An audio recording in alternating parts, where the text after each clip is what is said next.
জুলাই সনদ স্বাক্ষর অনুষ্ঠানে জাতীয় নাগরিক পার্টি এনসিপি সহ কয়েকটি রাজনৈতিক দলের সমালোচনা করেছেন বিএনপির স্থায়ী কমিটির সদস্য মির্জা আব্বাস। তিনি বলেন, কিছু কিছু দল ডিস্টার্ব করছে, তবে তারা সব সময় এমনটা করে, আমরা লক্ষ্য রাখছি।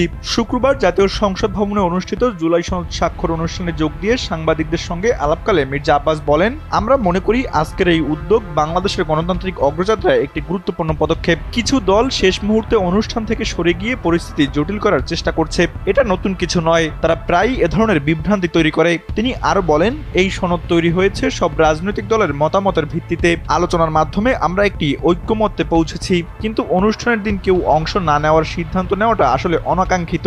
বিকাল 4টায় সংসদ ভবনে শুরু হওয়া জুলাই সনদ স্বাক্ষর অনুষ্ঠানে বিএনপি, জামায়াত, গণ অধিকার পরিষদ সহ বিভিন্ন দলের নেতারা অংশ নেন। বিএনপির প্রতিনিধি দলের নেতৃত্ব দেন দলটির মহাসচিব মির্জা ফখরুল ইসলাম আলমগীর। তার সঙ্গে দলের স্থায়ী কমিটির কয়েকজন সদস্য উপস্থিত ছিলেন।